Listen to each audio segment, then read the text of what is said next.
예, 안녕하세요. 영화 팟캐스트 영화계입니다. 85회차고요. 네. 오늘 정한 영화는 시티 오브 갓이 되겠습니다. 네. 소개를 먼저 하자면 저는 이번 회에 한해서 진행자를 맡은 김정훈입니다. 네. 네, 각자 소개해 주시죠. 네, 저는 이명주입니다. 저번 주에 국토종주 부산에서 인천까지 자전거를 타고 달리고 온 허효식입니다. 네, 짤막하게 여행 소감에 대해서 얘기해 주시죠. 원래 제가 중학교 때 친구들이랑 자전거를 타고 수업초를 갔다 온 적이 있었어요. 예, 원래 라이딩하는 사람들은 밥이나 잠 같은 거 밖에서 다 해결하는데 그때 우리끼리 재밌게 한번 해보자고 브루스타, 버너, 냄비 이런 거 엄청 싸질고 가가지고 아침에 밥 해먹고 저녁에 라면 끓여 먹고 그런 식으로 속초를 찍었던 기억이 있었는데 그때 너무 재밌어가지고 예, 죽기 전에는 부산에서 서울까지 한번 자전거를 타봐야겠다라는 생각을 했었는데 청춘 강 달리자라고 하는 타이틀을 걸고 수자원공사에서 진행하는 이벤트가 있었는데 당첨이 돼가지고 그쪽 단체랑 같이 협의를 해서 한 50명 정도 되는 청춘들과 함께 라이딩을 했고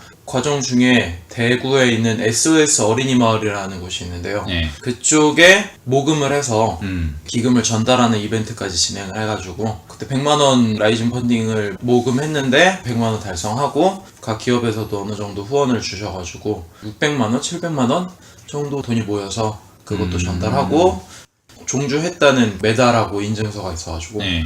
그것도 받고 밤에는 모기들이랑 사투를 벌이면서 캠핑을 하고 낮에는 살이 다 익어가면서 라이딩도 하고 잊지 못할 기억을 남긴 것 같습니다. 아주 재밌었습니다. 열흘 동안 모기 바베큐가 되고 오셨다고? K-워터인가 그러지 않아요? 네, 거기가? 맞아요. 아, 거기에서 요즘에 홍보도 많이 해서 영화 관련해가지고 시사회 같은 것도 열어주고 그러더라고요. 네, 알겠습니다. 그러면 영화에 대한 기본 정보를 살펴보면서 이야기하도록 하겠습니다. 네. 제목은 시티 오브 갓. 네. 원제는 시타데 데우스 네. 이런 제목이고요. 네. 감독은 페르난도 메이렐레스 네. 그리고 메이렐레스. 카티아 런드가 공동 감독을 맡았습니다. 그리고 원작이 있는데 원작자의 이름은 파울로 린스입니다. 각본은 브라울리우 만토반이라는 분이 각색을 했고 네. 음악은 안토니오 핀투, 촬영은 세자르 샬론, 편집은 다니엘 레전드 이렇게 맡았습니다. 그리고 브라질에서 성공을 거두자 이것을 주목한 미국의 배급사 미라맥스가 미국에서 상영을 했습니다. 그래서 그 결과 제작비 330만 달러를 가지고 월드 박스 오피스 3060만 달러의 수익을 올렸고요. 10배 이상 벌었네요. 특히 영국과 독일과 스페인 등지에서 반응이 좋았습니다. 그리고 비평적인 수치들을 보면은 로튼 토마토에서는 90%의 8.3점의 평점을 기록했고 탑 크리틱에 한해서는 89%, 8.2점을 기록했습니다. 일반 관객들은 97%의 선호도를 보였고 5점 만점에 4.3점을 주었죠. 이 정도면 흥행이나 평가나 굉장히 높네요. 그렇죠. 메타크리틱에서도 79점의 점수를 올렸고 유저 스코어는 8.9점이었습니다.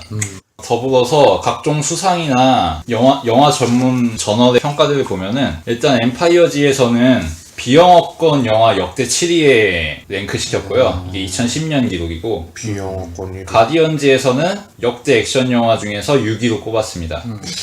액션 영화. 필름포에서는 올타임 50대 영화로 꼽았고 타임즈에서는 100대 영화에 선정을 했습니다. 그리고 아카데미, 감독상, 각색상, 촬영상, 편집상에 노미네이트 되었으며 영국 아카데미에서 편집상을 수상한 바 있습니다. 그 외 시카고 영화비평가협회, 라스베이거스 영화비평가협회, 뉴욕 영화비평가협회, 토론토 비평가협회 등지에서 외국어 영화상을 수상했고 그랜드 브라질리안 시네마 어워드라는 브라질 내 영화상에서 14개 부문에 랭크되어서 최종적으로는 작품상, 감독상, 각색상, 촬영상, 편집상, 음향상을 수상했습니다. 왜 하필 브라질에서 올림픽이 열리는 이 시점에 네. 이 영화를 들고 나왔는지 스미스 군이 얘기를 좀 해줘야 될것 같은데. 선정 이후부터 얘기를 해야 될 것 같아요. 일단 리우 올림픽이잖아요. 그렇죠. 이 영화의 배경도 리우죠. 그리고 리우 올림픽 경기장 바로 옆에 이런 동네들이 있습니다. 소위 파벨라라고 불리우죠. 네. 파벨라. 네. 과거 노예들이라든지 빈민들이 몰려와서 형성돼 지금까지 이어져 내려오고 있는 판자촌 빈민가를 파벨라라고 하는데 이곳의 치안 상황이 정말 영화에서 보여지는 그대로인 수준이라서 지금이 오히려 더 심할 수도 있어요. 왜냐하면은 최근에 월드컵과 올림픽이 열리는 바람에 대외적인 이미지에 신경 쓰고자 브라질 정부에서 대대적으로 갱스터 단속을 벌였거든요. 그래서 경찰과 갱들 간의 난투가 벌어지고 시내에서 내전을 방불케 하는 상황들이 여러 번 연출되었습니다.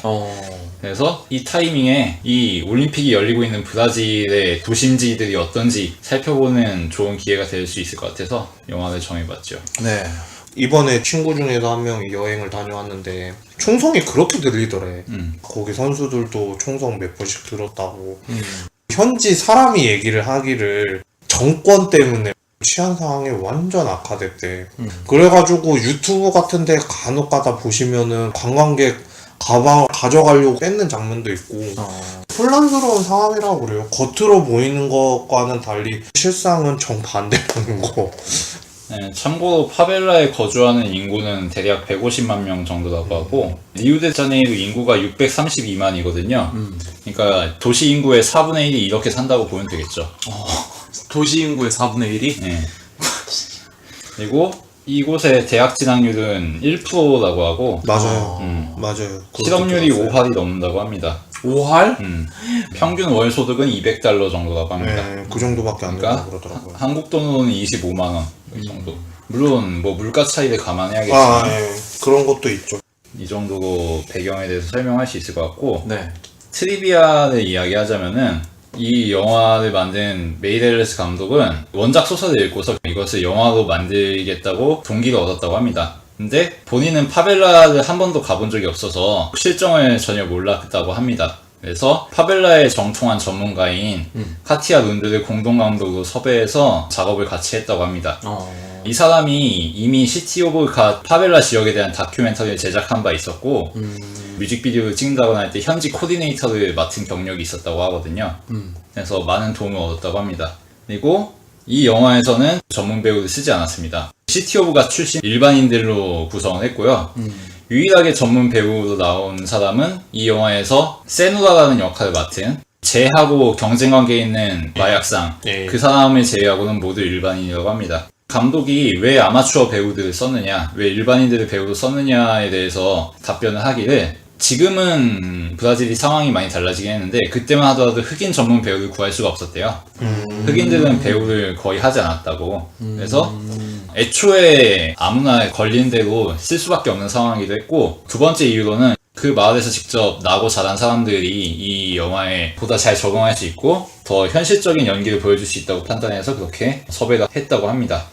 참고로 제 역할을 맡은 레안드로의 경우 당연히 실제 시티 오브 갓 출신인데 배우가 될 생각으로 간 게 아니고 친구가 그냥 가자고 해서 오디션에 끌려갔는데 이 사람이 연기를 쓸만하게 잘할 것 같기도 하고 잔혹한 페이스가 있어가지고 네, 맡겼다고 합니다. 그리고 시티 오브 갓에서 촬영하기엔 너무 위험해서 실제로는 그 옆에 있는 동네에서 촬영을 했다고 합니다.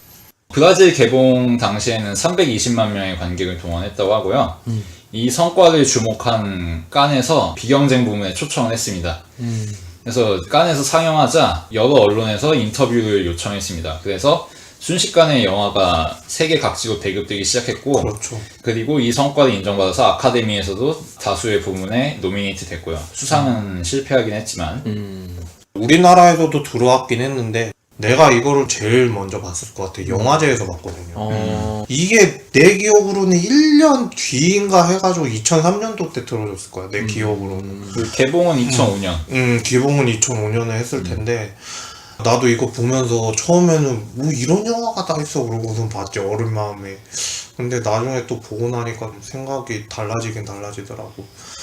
그리고 원작자인 파울로 린스 같은 경우 실제로 시티 오브 갓에서 성장한 사람이고 이 사람 같은 경우에는 이곳에서 이대로 내가 나이만 먹으면은 쓰잘데기 없는 인생 보내다가 죽겠다 싶어서 문학을 통해서 이 지역을 벗어날 생각을 했다고 합니다. 그래서 결국에는 소설을 써내고 그것이 히트를 치면서 성공을 거두었죠. 이것이 97년에 출간이 되는데 브라질 내에서도 엄청난 반향을 일으켰다고 하고 특히 중산층들을 중심으로 큰 호응을 얻었다고 합니다. 왜냐하면 이 사람들은 파벨라 외부의 사람들이니까.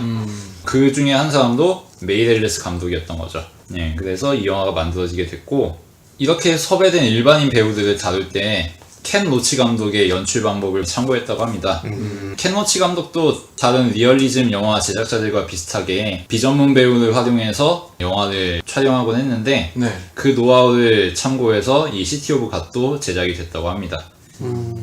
왜냐하면은 어차피 이 비전문 배우들이 영화가 담고 있는 세상에 대해서 감독보다 훨씬 익숙하고 통달해 있기 때문에 상황과 목표만 주면 알아서 할 수 있었다고 그런 얘기를 하더라고요.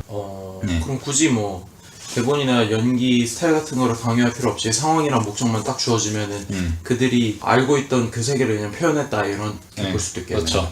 잠깐 리허설하고 뭐 그런 식으로 했을라나? 굉장히 리얼했겠네. 트리비아는 이 정도 얘기할 수 있을 것 같고 다음으로 감독인 페르난도 메이데레스에 대한 설명을 하도록 하겠습니다. 네. 전작으로는 메이즈, 시티 오브 갓, 콘스탄트 가드너, 눈먼자들의 도시, 360 등이 있고요. 1955년생으로 현재 나이 환갑이죠. 성장 배경을 보면은 아버지가 북미라든지 아시아 지역을 자주 여행하던 사람이라고 합니다. 아버지의 그런 여행 경험에 영향을 많이 받아서 여러 문화권에 익숙한 상태로 성장했고 또 어머니 같은 경우에는 건축을 전공하는 사람이라서 어머니의 영향을 받아서 예술 계통에 이미 익숙해져 있는 상황이었다고 합니다. 그래서 본인도 대학에 가서 건축을 전공했고 취업을 해서는 광고회사에서 일해가지고 90년대쯤에는 광고 업계에서 꽤 명망 있는 네임드로 성장했다고 합니다.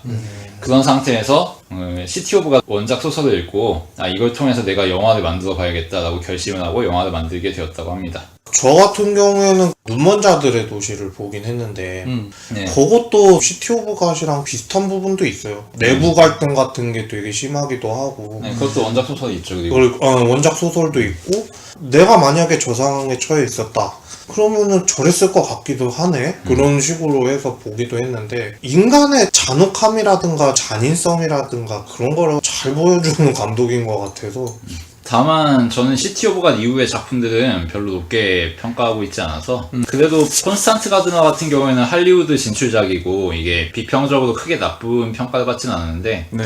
저는 맹탕 같아서 그닥 그렇게 만족스럽진 않더라고요. 저도 그 이후의 영화들을 보면은 대작을 해줬던 게 아닐까 싶을 정도로 시티 오브 갓은 너무 잘 빠졌는데 그러니까 그 감독님의 인생작인 것 같아요 이게. 예. 뭐 콘스탄트 가드너 같은 경우에는 그래도 영화 테크닉이나 촬영 편집 이런 쪽은 나쁘지 않았다고 생각하는데 네. 눈먼자들의 도시는 너무 이분이 상업하고 잘 타협을 해야 되는데 그냥 완전 상업에 빠져버린 것 같다라는 느낌이 확 들긴 하지.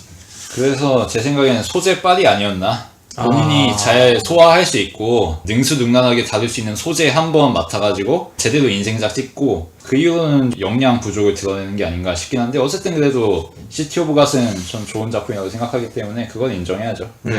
다음으로 각본가인 브라울리우 만토바니 네. 이분의 작품으로는 부모님이 휴가를 떠난 해 그리고 엘리트 스쿼드 1, 2, 네. 리나 데 파세 등이 있습니다. 아. 그리고 최근에는 본인 이름으로 소설을 내서 꽤 괜찮은 평가를 받았다고 하더라고요. 저는 엘리트 스쿼드 엘리트 원, 스쿼드가 그 원투를 브라질 봤어요. 진압대에 대한 얘기죠. 진압대인데 네. 이게 내부자들보다 더해요.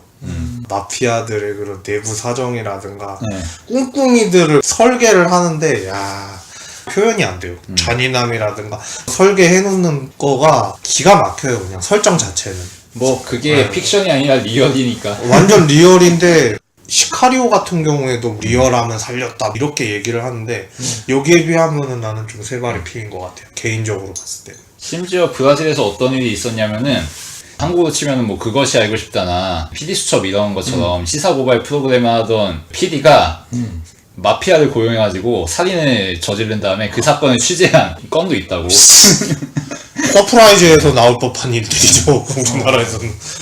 그런 일도 있을 정도라고 하니 그에 기반한 그렇지. 스릴러 영화 만드는 거는 일도 아니겠죠. 부정부패가 엄청 쩐대요. 다음으로 음악으로는 안토니오 핀투 이분의 전작으로는 중앙역, 태양 너머의 크로니카스, 보이지 않는 아이들, 로드 오브 워, 테나이트 모어 레스, 콜레라 시대의 사랑, 퍼펙트 스트레인저, 세나 F1의 신화, 완전 범죄 프로젝트, 스니치, 호스트, 트래쉬, 셀프리스, 에이미 등이 있습니다. 에이미는 그 에이미 와인하우스. 네, 와인하우스. 네.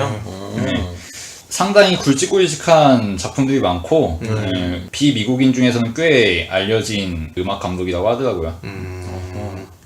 트래쉬 음악도 잘 듣긴 했는데 그 상황마다 주는 OST들이 괜찮긴 괜찮았어요. 중앙역 봤는데 중앙역에서도 음향이 꽤 괜찮았거든요. 뭐 재능 있는 사람이 아닌가 이런 걸 보면은.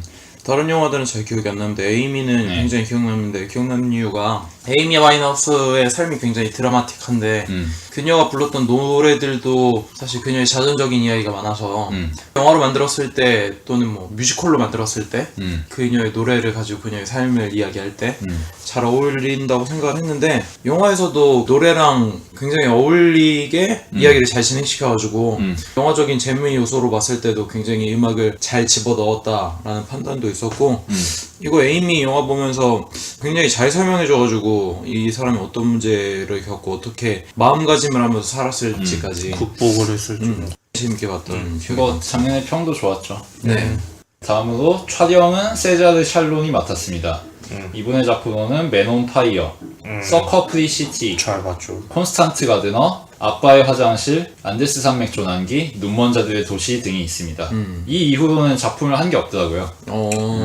접었나? 뭐 그런 것 같기도 하고 충분히 벌어서 그러신 게 아닌지. 그럴 수 있겠구나. 아니면 뒤에서 봐주든가 뭐 그런 식으로 가셨나. 나이도 그렇게 많지 않던데 한 62제 될까 말까 뭐 이 정도인데 그래? 은퇴하고서 프리 라이프를 즐기는 게 아닌가 그런 생각을 합니다. 꼽고 싶은 게 딱 하나가 베놈 파이어지. 토니 스콧 감독 좋아하기 때문에 멕시코에서 찍었던 촬영이 이거는 엄청나게 휙휙 지나가는데 제이슨 본이라든가 그런 거보다 더해요 사실은. 편집도 정신없을 수도 있긴 한데 그래도 덴젤 워싱턴이랑 다코타 패닝 연기 때문에 즐겨서 봤어. 다음으로는 편집자인 다니엘 레전드를 소개하겠습니다. 이분의 작품으로는 모터사이클 다이어리, 다크워터, 부모님이 휴가를 떠난 해, 엘리트 스쿼드 1, 2, 눈먼 자들의 도시, 세상에서 가장 좋은 것들, 트리 오브 라이프, 360, 로보캅 리메이크 버전 등이 있습니다.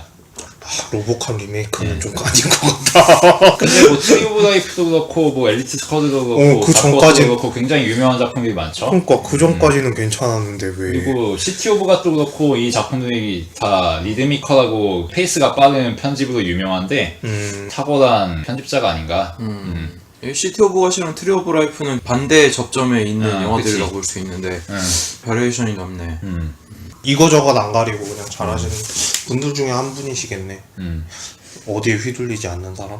그래서 스태프들을 쭉 보면은 다들 경력이 화려하고 브라질 내에서는 한가락들을 하는 사람들이라서 그러니까 배우들만 오합지졸 모아놓은 거지 그렇다고 해서 이 영화가 막 만든 게 아니라는 거죠. 다 베테랑들로 엄선이 됐고 계획된 작품이라는 거. 나름 친구 조화가 잘 맞았다는 거네. 배우층은 젊은 층에 비해서 스태프들이 이제 노련미가 있으니까.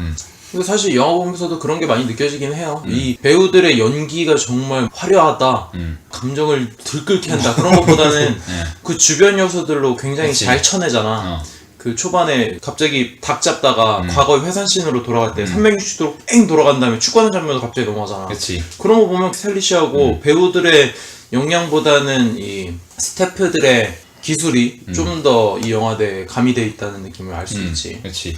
예. 그리고 원래는 배우 소개를 해야 되는데 네. 아까 말했듯이 배우들이 다 일반인이고 네. 현재 배우 생활을 하는 사람들이 거의 없고 간혹 있다고 해도 다 엑스트라나 조연급이기 때문에 특별히 배우 소개는 하지 않는 걸로 결정을 내렸습니다. 아 저희도 이해를 합니다. 비전문 배우들이 너무 많기 때문에. 예. 1부는 이 정도 정리할 수 있을 것 같고요.